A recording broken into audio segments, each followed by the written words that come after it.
What if the movies you were never allowed to see were the ones that shaped Hollywood the most? These 25 banned films didn't just offend, they ignited scandals, sparked riots, and nearly brought the industry to its knees. From violent outlaws to blasphemous satire, discover the films too dangerous for their time. Hit subscribe. This cinematic rebellion starts now. Freaks, 1932. Long before horror was mainstream, Todd Browning's Freaks shattered every taboo in sight. This pre-code cult film cast real-life sideshow performers with physical deformities, bringing the audience uncomfortably close to characters Hollywood usually hid in the shadows. Centering on a gold-digging trapeze artist who plots to poison a little person for his inheritance, the film builds to a grotesque revenge scene that audiences found too much to handle. During a test screening, one woman allegedly had a miscarriage from shock, prompting lawsuits against MGM. The studio cut nearly 30 minutes and attempted to salvage the release, but the damage was done.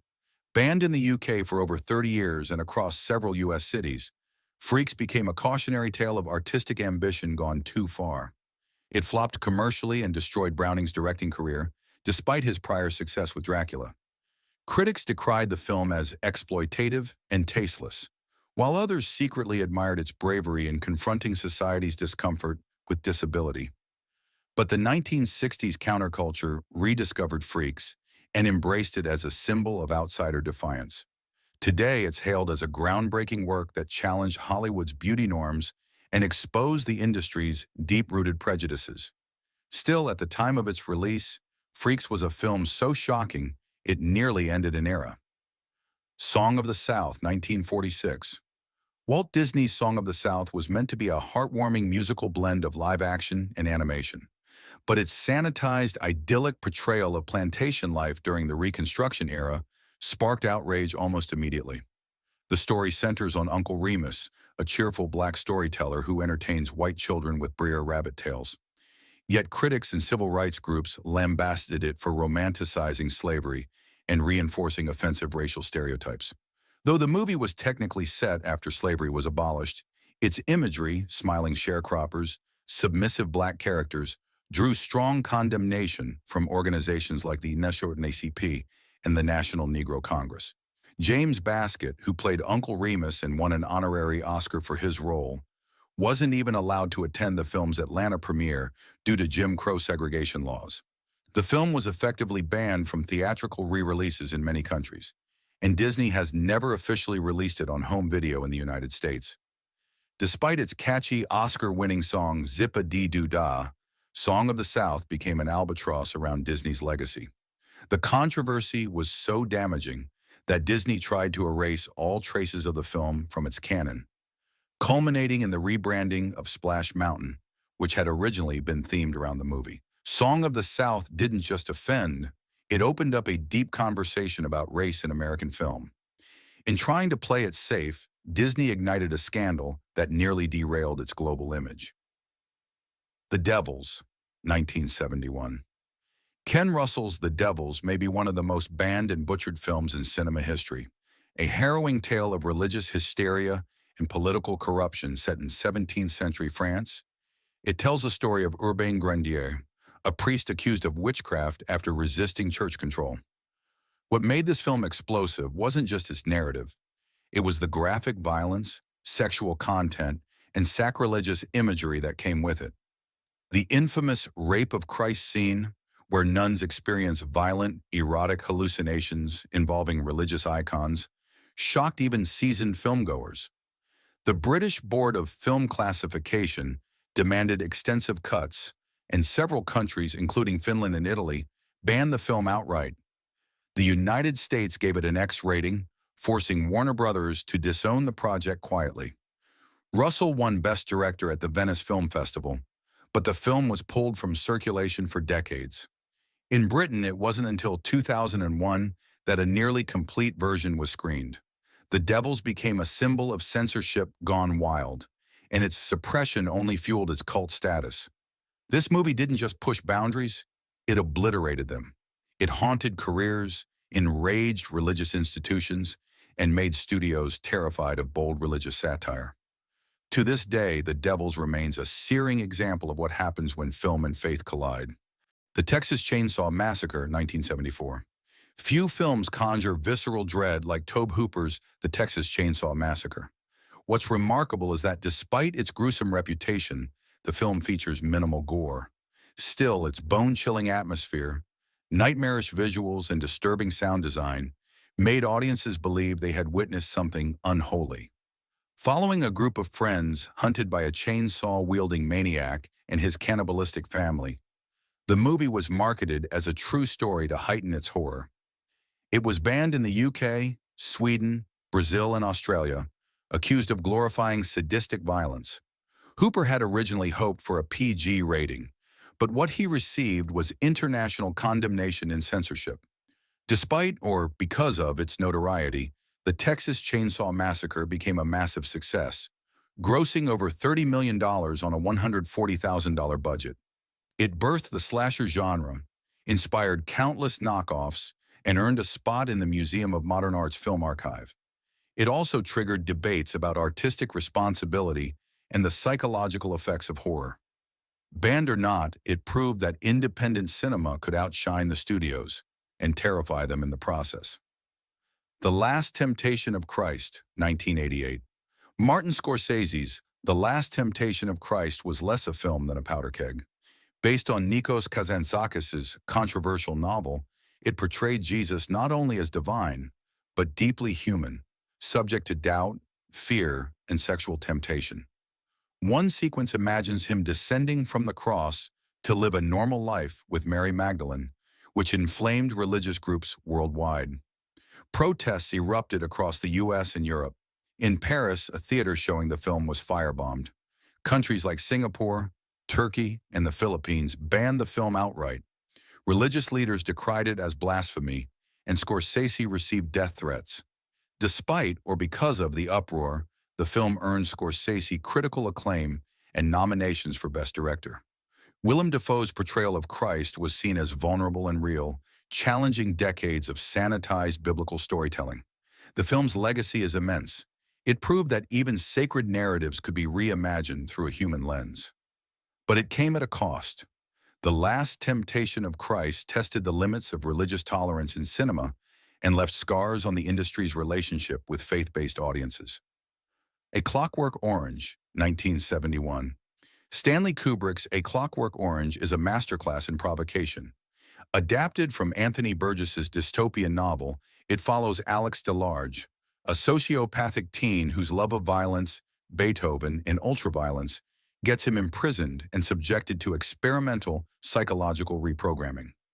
The film's scenes of rape, murder, and psychological torture caused immediate uproar upon release. In the UK, the controversy grew so intense that Kubrick himself requested the film be withdrawn from British cinemas after receiving death threats against his family. It remained effectively banned in the UK until 2000. Ireland, Spain, Singapore, and South Africa also banned the film. In the US, it sparked debates about whether media could inspire real-world violence, especially after reports of copycat crimes. Critics were divided. Some praised it as a chilling exploration of free will and authoritarian control. Others condemned it as a glamorization of violence. Despite, or perhaps because of, the outrage, it became a cult phenomenon. Clockwork Orange redefined the boundaries of what was acceptable in mainstream cinema. It taught filmmakers that pushing limits could make legends, but also lead to cultural exile. I Spit on Your Grave, 1978. Few films have sparked more moral panic than I Spit on Your Grave. Originally released under the title Day of the Woman, this low-budget rape revenge horror by Mir Zarki follows a young writer, Jennifer Hills, who is brutally assaulted by a group of men, then exacts revenge in a graphic, unflinching fashion. The film was banned in Ireland, Norway, Iceland, and several Australian states. In West Germany, it was outright prohibited until decades later. Critics like Roger Ebert called it a vile bag of garbage, while feminist groups argued over whether it was exploitative or empowering. The controversy wasn't just about violence. It was about morality, gender, and who got to tell stories of abuse and vengeance.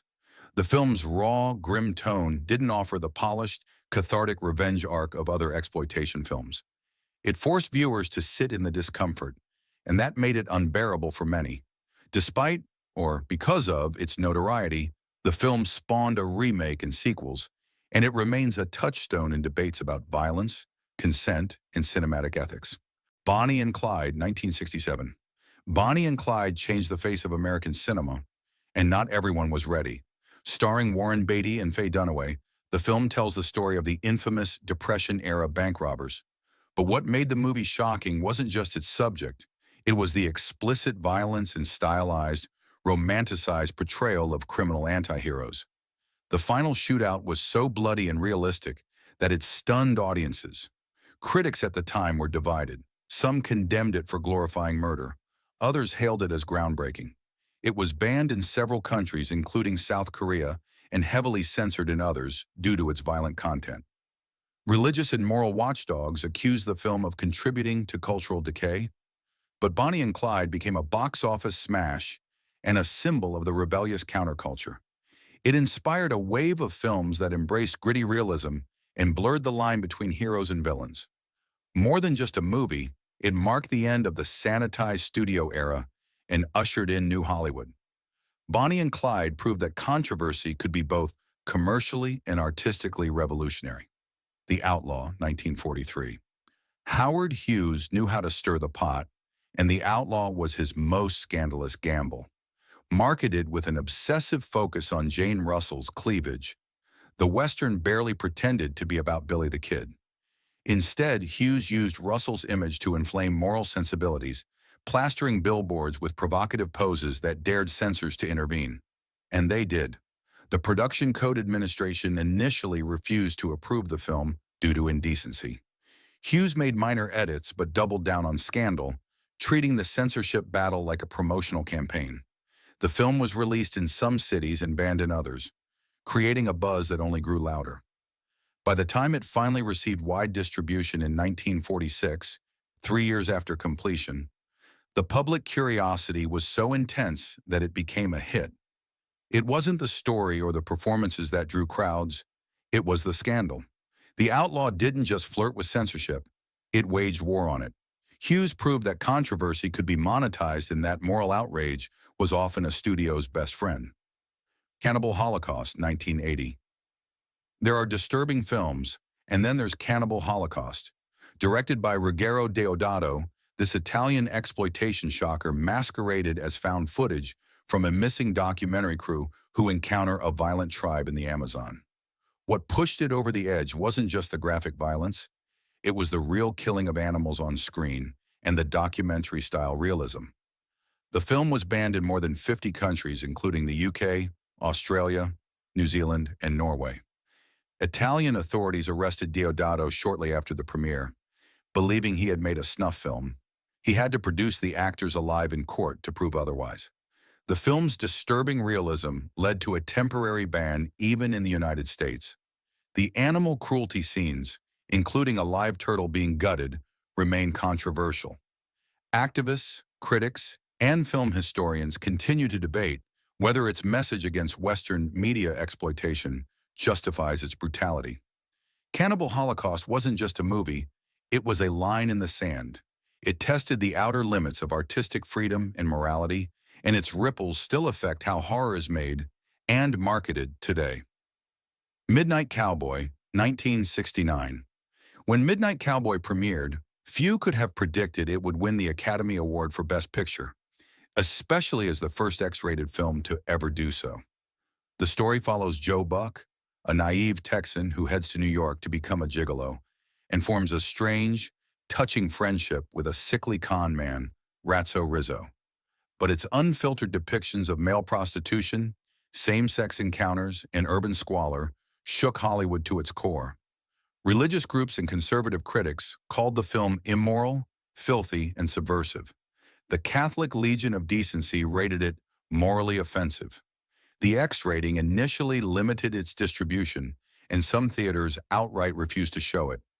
In certain countries, such as South Africa, the film was banned or heavily edited for obscene material.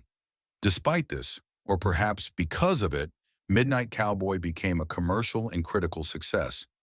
It helped usher in the New Hollywood movement, a period when filmmakers took creative risks and tackled social issues head-on. What seemed scandalous at the time now reads as an empathetic portrait of loneliness and survival. But in 1969, Midnight Cowboy nearly derailed careers and rattled the industry's moral foundations.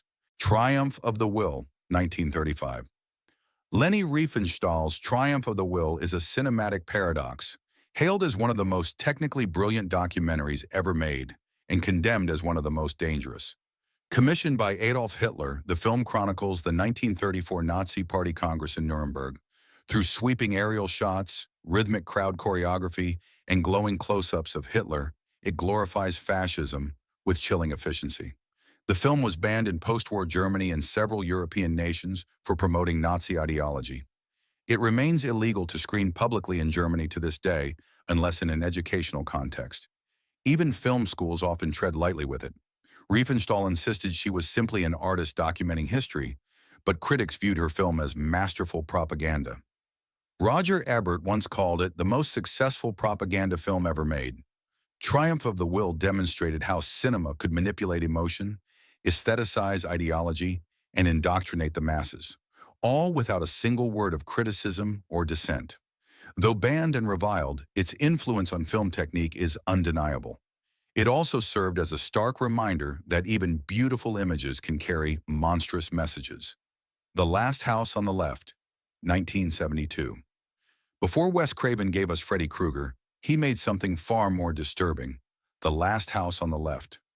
Inspired by the 1960 Swedish film The Virgin Spring, Craven's debut took audiences into an abyss of violence, revenge, and moral collapse. The story of two teenage girls who are abducted, raped, and murdered, and the brutal vengeance exacted by one girl's parents was too much for many. The film was banned outright in the UK, Ireland, and several parts of Australia. In the US, it received heavy edits before it could be released in theaters. At screenings, some patrons fainted or vomited. Others demanded the film reels be destroyed on the spot. Craven claimed he intended the film to be a commentary on media desensitization during the Vietnam War, but critics saw it as exploitative. The ambiguity of the violence, whether it was meant to shock or punish, sparked fierce debate. Still, The Last House on the Left became a cult success and helped define the gritty horror boom of the 70s. But at the time, it nearly ended Craven's career before it began. The controversy made the studios wary of him and ensured he'd be branded a horror director for life. The Birth of a Nation, 1915. D.W. Griffith's The Birth of a Nation is perhaps the most infamous paradox in American film history. Technically groundbreaking, it introduced innovations like close-ups, parallel editing, and sweeping battle scenes that would shape cinema for decades. But its content, overtly racist, glorifying the Ku Klux Klan as saviors of the South, made it a cultural weapon. The film was banned in several U.S. cities, including Chicago and Boston. Black communities and civil rights organizations like the NAACP staged protests nationwide.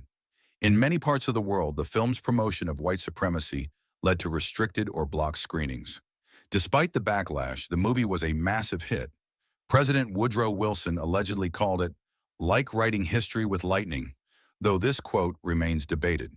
The film's commercial success contributed to the revival of the Klan and reinforced dangerous racial stereotypes that echoed for generations.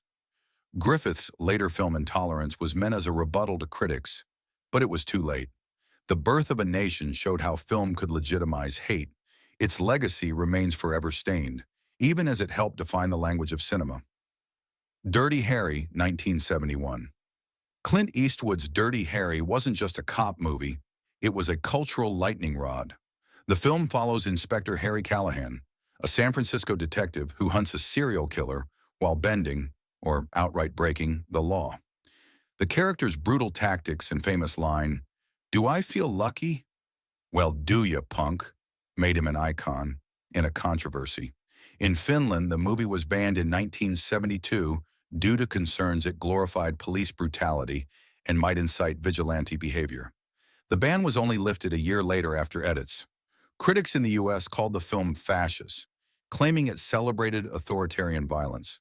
Feminist groups also criticized its portrayal of women and its dismissive attitude toward civil liberties. Despite the outrage, Dirty Harry was a box office hit and birthed 4 sequels. It tapped into a growing public anxiety about rising crime and police power in the 70s. The film's portrayal of justice through any means necessary created a new kind of anti-hero and sparked a global debate about law enforcement and media. Dirty Harry didn't just polarize audiences, it redefined the moral ambiguity of action heroes and laid the groundwork for decades of controversial cop dramas. The Moon is Blue, 1953. When Otto Preminger released The Moon is Blue in 1953, it didn't feature nudity, violence, or blasphemy. What it had was talk about sex. Words like virgin, mistress, and seduce appeared in casual conversation, and that was enough to ignite a firestorm. The story itself is light. A young woman and 2 suitors navigate courtship with innuendo and wit. But in the tightly controlled world of the production code, mere suggestion was scandalous. The Motion Picture Association refused to give the film its seal of approval. Preminger, defiant, released it anyway. The Catholic Legion of Decency labeled it morally objectionable, and some theaters banned it under local obscenity laws. Kansas and Maryland were among the states that blocked its screening altogether, but the public disagreed. The Moon is Blue became a box office hit, proving audiences were ready for adult themes. Its success directly challenged the authority of the production code, weakening the system that had controlled Hollywood content since the 1930s.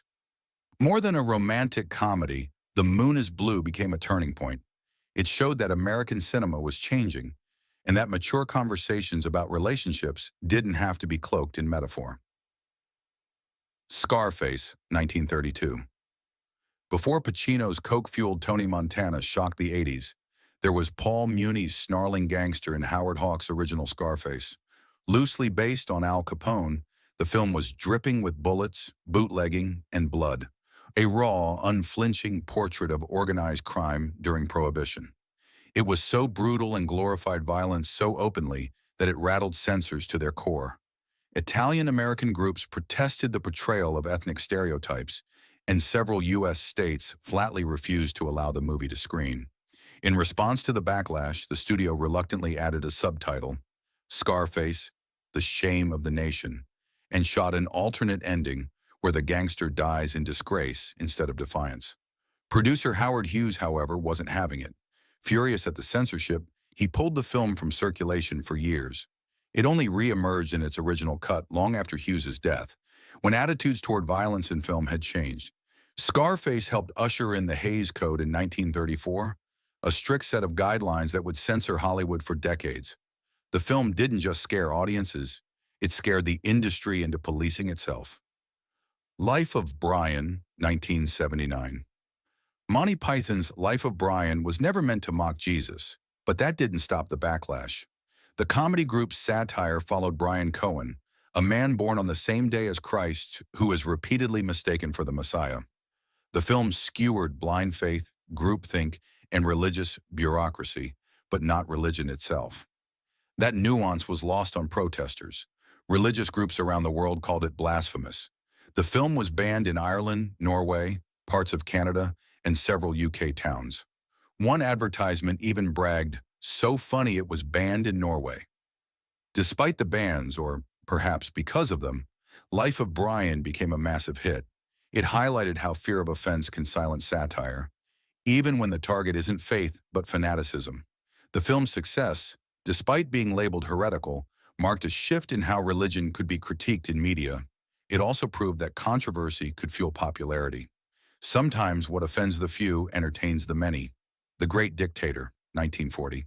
Charlie Chaplin took one of the greatest risks in cinema history when he decided to mock Adolf Hitler at a time when America was still neutral in World War. The Great Dictator featured Chaplin playing both Adenoid Hinkle, a clear parody of Hitler, and a humble Jewish barber who gets caught in the dictator's regime. Though it's now seen as a classic, the film faced pushback upon release. The U.S. government, still hesitant to confront Nazi Germany, considered it too provocative. British distributors also worried it might strain diplomacy. In several countries already under Axis influence, the film was outright banned. Chaplin's final speech, a passionate plea for humanity, peace, and freedom, was one of cinema's earliest anti-fascist declarations. While some criticized it for using humor to address serious evil, many others found it uplifting and brave. The Great Dictator proved that satire could be a weapon against tyranny. Chaplin's gamble didn't destroy his career, but it certainly endangered it. The film's legacy endures as both cinematic art and political resistance. The Evil Dead, 1981. Sam Raimi's The Evil Dead wasn't backed by a major studio or fronted by big stars. It was a scrappy, nightmarish indie horror film that launched a cult franchise in controversy.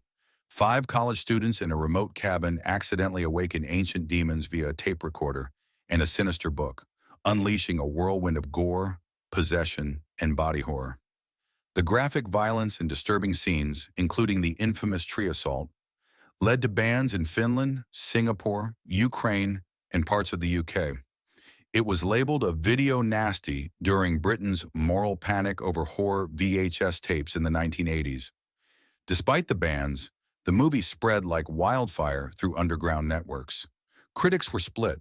Some praised its raw energy and creativity, while others condemned it as depraved.